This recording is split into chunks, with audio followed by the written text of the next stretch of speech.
علیکم دوستو، کیا حال چال ہیں؟ میں ہوں یاسر اقبال اور آج ہم بات کریں گے ایک ایسے موضوع پر. ہے تو وہ ہمارے جسم کا ایک چھوٹا سا عضو اور شاید وہ واحد عضو ہے جس میں کوئی ہڈی نہیں ہے، لیکن اگر اس عضو کا ہم استعمال درست طرح سے نہ کریں، چونکہ اس میں خود بھی ہڈی نہیں تو وہ ہماری ہڈیاں بھی توڑوا سکتا ہے. جی ہاں، میں بات کرنا چاہوں گا زبان کے بارے میں. نبی اکرم صلی اللہ علیہ وآلہ وسلم ایک دفعہ ظہر کی نماز کے وقت منبر پر آئے اور فرمایا، اے لوگوں، پہلے مردوں کی طرف متوجہ ہوئے اور فرمایا، اے لوگوں، مجھے اللہ تعالیٰ نے حکم دیا ہے کہ میں تم لوگوں کو اللہ سے ڈرنے کا حکم اور سیدھی سیدھی بات کرنے کا حکم دوں. پھر عورتوں کی طرف متوجہ ہوئے اور فرمایا، یا ایھا الذین آمنوا اتقوا اللہ، اے لوگوں جو ایمان لائے ہو، ڈر جاؤ اللہ سے. وقولوا قولا سدیدا، اور سیدھی بات کرو، سچی بات کرو، کھری بات کرو. ایک روایت میں آتا ہے کہ نبی اکرم صلی اللہ علیہ وسلم جب بھی منبر پر آتے اپنے ہر خطبے میں یہ آیت لازمی پڑھتے، اور سورۃ احزاب کی آیت نمبر 70 ہے.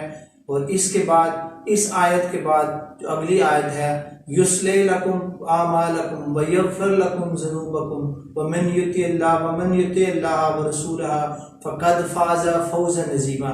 کتنی اچھی ترتیب ہے، کتنے اچھے انداز سے اللہ تعالیٰ نے ہمیں سمجھا دیا، ہمیں بتا دیا. اب دوبارہ سے ان کو دیکھتے ہیں. اے لوگوں جو ایمان لائے ہو، اللہ سے ڈر جاؤ. پہلے نمبر پر ایمان لانے کے بعد آپ نے کیا کرنا ہے؟ اللہ سے ڈرنا ہے. اور دوسرے نمبر پر وقولوا قولا سدیدا، سیدھی سیدھی کھری کھری بات کرو، سچ بولو. پھر ہو گیا کیا؟ یصلح لکم، ہم تمہارے لیے تمہارے اعمال کو درست کر دیں گے، ان کی اصلاح کر دیں گے. وَيَغْفِرْ لَكُمْ ذُنُوبَكُمْ، اور معاف کر دیں گے تمہاری غلطیوں کو، کوتاہیوں کو. اگر کہیں پہ کوئی غلطی کوتاہی رہ گئی ہوگی تو اللہ تعالیٰ اس کو معاف کر دیں گے.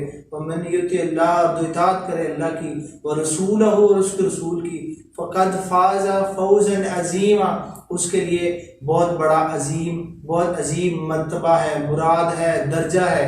تو کیا مطلب کہ اللہ پر ایمان لانے کے بعد، اللہ سے ڈر جانے کے بعد اگر انسان یہ کام کرے، وہ سچ بولے، تو اس کے اعمال کی اصلاح بھی ہو جائے گی، اس کی غلطیاں کوتاہیاں بھی معاف ہو جائیں گی، اور اللہ تعالیٰ اس کو اپنا اور اپنے نبی کا حکم ماننے پر عظیم مرتبہ اور درجہ بھی عطا فرمائیں گے.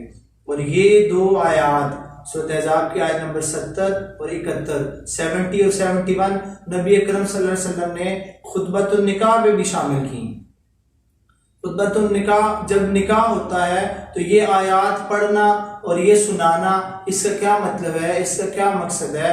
اس کا مطلب اور مقصد اس موقع پر یہی ہے، سمپل ہے، کہ جب دو لوگ اپنی نئی زندگی شروع کر رہے ہوتے ہیں تو ان کو یہ بتانا، ان کو یہ سمجھانا مقصود ہوتا ہے کہ آپ تقوی حاصل کرو، اس کے بعد ایک دوسرے کے ساتھ بھی سچ بولو، تو اللہ تعالیٰ آپ دونوں کے اعمال کی اصلاح بھی کرے گا، آپ کو معاف بھی کرے گا، اور آپ کو عظیم مرتبہ بھی عطا کرے گا.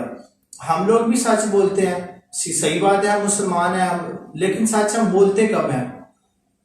سب لوگوں کی بات نہیں کر رہا، ہر طرح کے لوگ ہوتے ہیں، کچھ لوگ بھی اچھے بھی ہوتے ہیں، برے بھی ہوتے ہیں، لیکن ہم لوگ سچ تب بولتے ہیں اور بڑے شوق سے، بڑا خوش ہو کر تب سچ بولتے ہیں جب ہم سے کسی بندے کے بارے میں پوچھا جاتا ہے، کسی انسان کے بارے میں رائے لی جاتی ہے کہ فلاں بندہ کس طرح کا ہے، میں نے اس سے کاروبار کرنا ہے، میں نے اس سے کوئی معاملہ کرنا ہے، آپ اس کے دوست ہو، آپ اس کے جاننے والے ہو، مجھے رہنمائی کریں، مجھے بتائیں، مجھے اس کی فطرت کے بارے میں بتائیں. تو ہم کیا کرتے ہیں؟ ہم پھر سچ بولتے ہیں.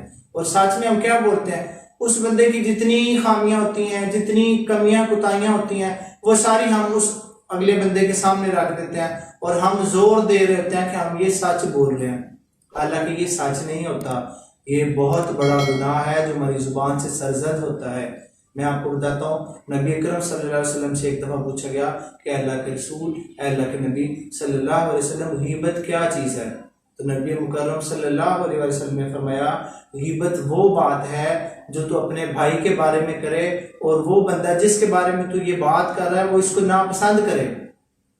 تو صحابی نے آگے سے کہا کہ اللہ کے نبی، اگر اس میں یہ بات واقعی میں ہو، اگر اس میں یہ خامی واقعی میں ہو، مطلب کہ اگر میں سچ بات کر رہا ہوں، تو نبی اکرم صلی اللہ علیہ وسلم نے فرمایا یہی تو غیبت ہے. اور اگر تو ایسی بات کرے کہ جو اس میں ہے ہی نہیں، تو پھر یہ بہتان ہے، یہ غیبت سے بھی بڑا گناہ ہے. تو ہم کیا کرتے ہیں؟ ہم بزید ہوتے ہیں دوسرے کی برائیاں، دوسرے کی کمیاں، خطائیں بتا کر ہم اس بات پر بزید ہوتے ہیں کہ ہم تو سچ بولتے ہیں، ہم نے تو سیدھی بات کی، حالانکہ وہ سیدھی بات نہیں ہوتی، وہ غیبت ہوتی ہے۔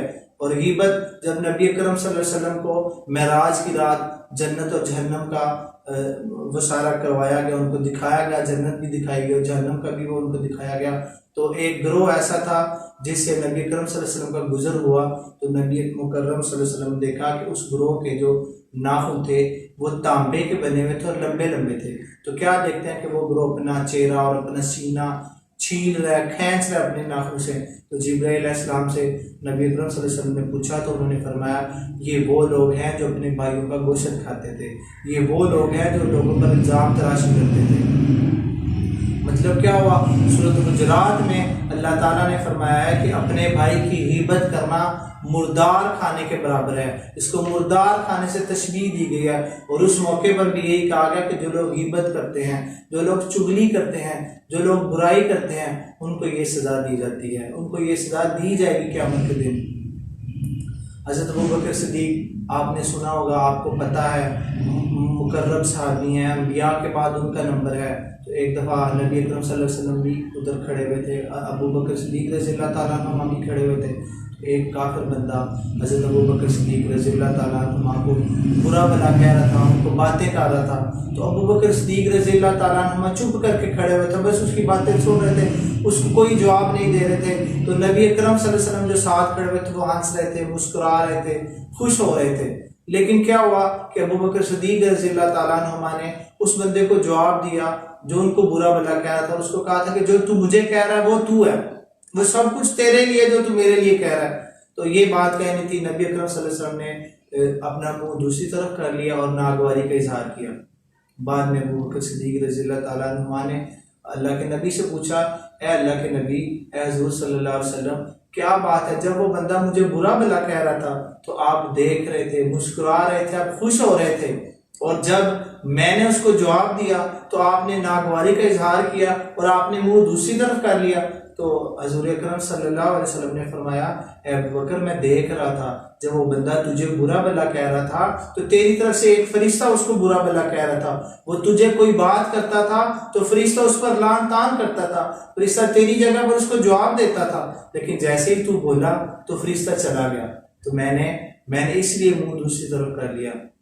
حضرت ابوبکر صدیق رضی اللہ تعالیٰ عنہ سے ہی ایک حدیث روایت ہے کہ ابوبکر صدیق رضی اللہ تعالیٰ عنہ فرماتے ہیں کہ جو ہمارے جسم کے تمام اعضاء ہیں، جتنے ہمارے جسم کے اعضاء اللہ نے بنائے ہیں، وہ روزانہ صبح زبان کے پاس آتے ہیں، اس سے التجا کرتے ہیں، اس سے گزارش کرتے ہیں، اس سے کہتے ہیں کہ تو اللہ سے ڈر جا، تو اللہ سے ڈر جا، تو سیدھی رہنا، اگر تو سیدھی رہی تو ہم بھی سیدھے رہیں گے، اور اگر تو ٹیڑھی ہو گئی تو ہم ٹیڑھے ہو جائیں گے، کیونکہ تیرے ٹیڑھے پن کی وجہ سے ہم سب کو جہنم میں ڈال دیا جائے گا۔ تو اس بات سے ہم اندازہ کر سکتے ہیں کہ زبان اگرچہ ایک چھوٹا سا عضو ہے، لیکن یہ ہمیں جنت اور جہنم دونوں میں لے جانے کا باعث بن سکتا ہے۔ ایک حدیث میں نبی اکرم صلی اللہ علیہ وسلم فرماتے ہیں کہ ایک چھوٹا سا کلمہ، ایک چھوٹی سی بات، بعض اوقات انسان کو، بندے کو اس کا پتہ بھی نہیں ہوتا، لیکن اس کلمے اور اس بات پر اللہ تعالیٰ اس سے اتنا راضی ہوتا ہے کہ اس کے لیے قیامت تک اپنی رضا خوشنودی کا اعلان کر دیتا ہے، اور قیامت والے دن اس کو جنت کا حقدار ٹھہرا دیتا ہے۔ لیکن دوسری طرف ایک زبان کا ہی چھوٹا سا ایک کلمہ، چھوٹا سا ایک لفظ، اور انسان کو پتہ نہیں ہوتا، وہ اس کے لیے جہنم کا باعث بن جاتا ہے، وہ اس کے لیے اللہ کی ناراضگی اور غضب کا باعث بن سکتا ہے۔ ایک اور جگہ پر فرمایا کہ ایک چھوٹا سا لفظ، انسان اگر 70 سال سفر کرے اور 70 سال سفر کرے، وہ ایک چھوٹا سا ناگوار کلمہ یا لفظ اس کو جہنم میں اتنا آگے پھینک دے گا کہ اس کو پتہ ہی نہیں چلتا کہ میں نے کیا کلمہ اور کیا لفظ بول دیا۔ ایک دفعہ ایک گاؤں کا بندہ، ایک بدو جس کو ہم کہتے ہیں، وہ نبی اکرم صلی اللہ علیہ وسلم کے پاس آیا اور اس نے کہا، اے اللہ کے نبی، مجھے ایک ایسی بات بتائیں، مجھے کوئی ایسا طریقہ بتائیں جو میرے لیے جنت میں جانے کے لیے کافی ہو، جس پر عمل کر کے میں جنت میں چلا جاؤں۔ تو نبی اکرم صلی اللہ علیہ وسلم نے کہا، تم نے چھوٹی سی بات کی ہے، تم نے چھوٹا سا سوال کیا، لیکن اس کا جواب بہت بڑا ہے، اس کا جواب بہت گہرا ہے۔ نبی کریم صلی اللہ علیہ وسلم نے کیا فرمایا؟ کہا کہ تم غلام آزاد کرو۔ اگر تم غلام آزاد کرو، تم سر چھڑواؤ، یعنی کہ غلام آزاد کروانے میں اگر تم پورا نہیں کر سکتے تو اپنا حصہ ڈالو۔ تم دودھ دینے والی اونٹنی عطیہ کرو، دودھ دینے والی اونٹنی عطیہ کرو، یا اپنے ایسے رشتے دار کو جس کے ساتھ تمہارے تعلقات اچھے نہیں ہیں اس کو عطیہ کرو، صلہ رحمی کرو۔ اور اگر تم یہ نہیں کر سکتے تو تم کیا کرو؟ تم بھوکے کو کھانا کھلاؤ، پیاسے کو پانی پلاؤ، امر بالمعروف نہی عن المنکر کرو۔ اور اگر تم یہ بھی نہیں کر سکتے تو پھر ایک بات کرو، فکف لسانک، اپنی زبان کو قفل لگا دو، تالا لگا دو، خاموش ہو جاؤ، رک جاؤ، الا من الخیر، مگر خیر سے۔ یعنی کہ اگر تم خیر بول سکتے ہو، اپنی زبان کو اچھا استعمال کر سکتے ہو تو کرو، نہیں تو چپ ہو جاؤ۔ اور آپ دیکھیں کتنے بڑے بڑے اعمال ہیں، غلام آزاد کرنا، صدقہ دینا، دودھ دینے والی اونٹنی کا صدقہ دینا، صلہ رحمی کرنا رشتہ داروں کے ساتھ، امر بالمعروف نہی عن المنکر کرنا، بھوکوں کو کھانا کھلانا پلانا، وہ سب ایک طرف۔ اور صرف اگر زبان کو چپ کر لو، زبان کو روک لو، اور اگر بولو تو اچھا بولو ایک طرف۔ اگر وہ سب کر سکتے ہو تو وہ کرو، اگر وہ نہیں کر سکتے تو پھر صرف یہ ایک کام کرو۔ اب ہمیں سمجھ آیا، اب ہمیں پتہ چلا کہ جب اللہ قرآن پاک میں فرماتے ہیں یا ایھا الذین آمنوا اتقوا اللہ وقولوا قولا سدیدا، پھر تمہارے اعمال بھی ٹھیک ہو جائیں گے، پھر تمہیں اللہ معاف بھی کر دے گا اور تمہیں بہت بڑا درجہ بھی عطا فرمائے گا۔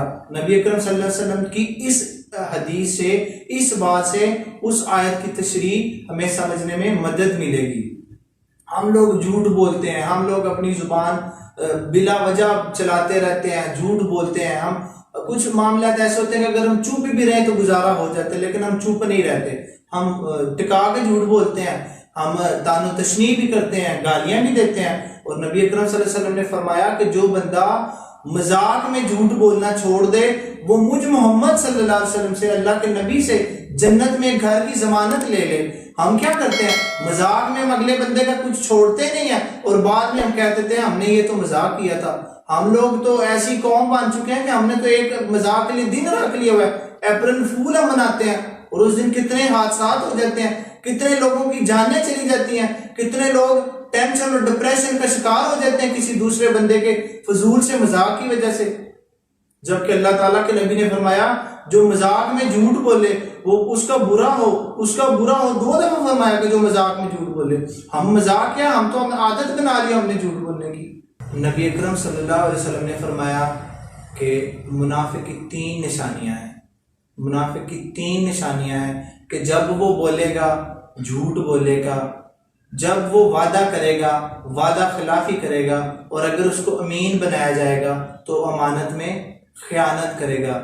امام مالک کی حدیث ہے کہ نبی اکرم صلی اللہ علیہ وسلم سے پوچھا گیا کہ اللہ کے نبی کیا مومن بزدل ہو سکتا ہے؟ تو نبی اکرم صلی اللہ علیہ وسلم نے فرمایا ہاں مومن بزدل ہو سکتا ہے۔ پھر پوچھا کیا مومن بخیل ہو سکتا ہے؟ تو آپ نے فرمایا جی وہ بخیل ہو سکتا ہے۔ پھر کہا گیا کیا وہ جھوٹا ہو سکتا ہے؟ تو نبی اکرم صلی اللہ علیہ وسلم نے فرمایا نہیں، مومن جھوٹا نہیں ہو سکتا۔ اور جھوٹ بولنا گناہ کبیرہ ہے، بڑے گناہوں میں شامل ہے۔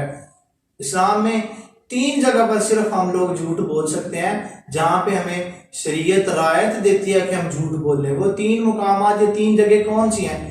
ایک تو اگر ہمیں خطرہ ہو یا کسی کو خطرہ ہو جان کا، وہ اپنی جان بچانے کے لیے جھوٹ بول سکتا ہے، یا اگر ہم نے 2 لوگوں کی صلح کروانی ہو تو ہم جھوٹ بول سکتے ہیں، اس چیز کی اسلام نے ہمیں اجازت دی ہے۔ اور میاں اپنی بیوی کو خوش کرنے کے لیے اور بیوی اپنے میاں کو خوش کرنے کے لیے جھوٹ بول سکتا ہے۔ اور ہم اپنی زندگیاں دیکھ لیں، ہم تو صبح اٹھتے ہیں تو جھوٹ بولنا شروع کرتے ہیں اور رات سونے تک ہم جھوٹ ہی بولتے ہیں۔ میں سب کی بات نہیں کر رہا اور میں خود بھی اس میں شامل ہوں، میں یہ نہیں کہتا کہ میں بڑا نیک پارسا ہوں، میں بھی غلطیاں کوتاہیاں کرتا ہوں، میں بھی اسی معاشرے کا حصہ ہوں۔ میں انشاءاللہ میں نے جب میں اس کو تیار کر رہا تھا تو میں پڑھ رہا تھا اور میں سوچ رہا تھا کہ سب سے پہلے میں نے اس کو اپنے اوپر امپلیمنٹ کرنا ہے، سب سے پہلے میں نے اپنی اصلاح کرنی ہے۔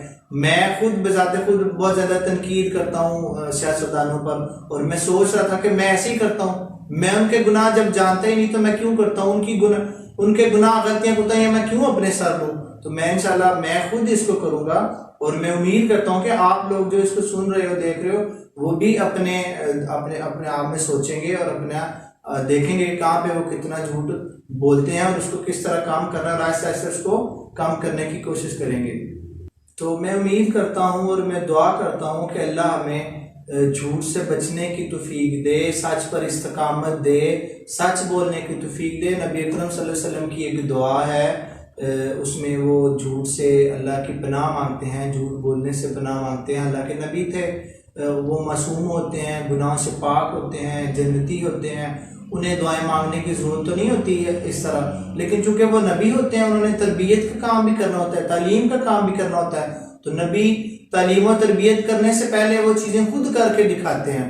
تو نبی اکرم صلی اللہ علیہ وسلم ایک دعا کیا کرتے تھے، اللہم طہر قلبی من النفاقی وعمل من ریائی ولسانی من الکذبی وعینی من الخیانتی فإنک تعلم خائنۃ الأعین وما تخفی الصدور۔ اے اللہ میرے دل کو پاک کر دے نفاق سے، میرے عمل کو ریاکاری سے بچا لے، میری زبان کو جھوٹ سے بچا لے، اور میری نظر کو بے حیائی سے بچا لے، کیونکہ تو جانتا ہے نظروں کی بے حیائی کو، تو وہ بھی جانتا ہے جو ہمارے دلوں میں چھپا ہوا ہے، وما تخفی الصدور، جو ہمارے دلوں میں سینوں میں چھپا ہوا ہے۔ تو میں اپنی اس دعا کے ساتھ اور اپنے اس ارادے کے ساتھ کہ میں انشاءاللہ سب سے پہلے میں اپنی اصلاح کرنے کی کوشش کروں گا، میں جھوٹ کو چھوڑنے کی کوشش کروں گا، میں سچ بولنے کی کوشش کیا کروں گا، اور اس امید کے ساتھ کہ آپ سب لوگ جو میری یہ بات سن رہے ہو، جو میری ویڈیو دیکھ رہے ہو، آپ اس کو اپنی زندگی میں لانے کی کوشش کریں گے، آپ جھوٹ کم سے کم بولیں گے، غیبت، چغلی، دوسرے کی برائی، بہتان، ٹھٹھا مذاق، اس میں بھی جھوٹ کا استعمال نہ کیا کریں۔ ہم لوگ دوسروں کی برائیاں کر رہے ہوتے ہیں، ان کے گناہ اپنے سر لے ہوتے ہیں۔ ایک واقعہ ہے، مجھے ان کا نام نہیں یاد، لیکن یہ شاید کوئی محدث تھے، ان کو پتہ چلا کہ فلاں بندہ میری برائی کرتا ہے، میری غیبت کرتا ہے، تو انہوں نے کیا کیا، انہوں نے تو اس کے لیے ہدیہ لیا، تحفہ لیا اس کے لیے، اور اس کے پاس چلے گئے، اس کو جا کر دیا، اس کو کہا کہ یہ میں آپ کے لیے لے کر آیا ہوں۔ تو اس اگلا بندہ جو ان کی برائی کیا کرتا تھا، اس نے کہا کہ آپ یہ کیوں لے کر آئیں؟ انہوں نے کہا کہ میں آپ کو بڑا اپنا احسان مند سمجھتا ہوں، میں آپ کو اپنا مہربان سمجھتا ہوں۔ انہوں نے کہا کہ کیوں آپ ایسا سمجھتے؟ انہوں نے کہا کہ مجھے پتہ چلا ہے کہ تم میری برائیاں کرتے ہو، تو جب تم میری برائیاں کرتے ہو تو میرے گناہ، میریاں بدیاں، برائیاں تم اپنے سر لیتے ہو۔ تو وہ بندہ بڑا شرمندہ ہوا۔ یہ ان کا ایک طریقہ تھا اس کو سمجھانے کا۔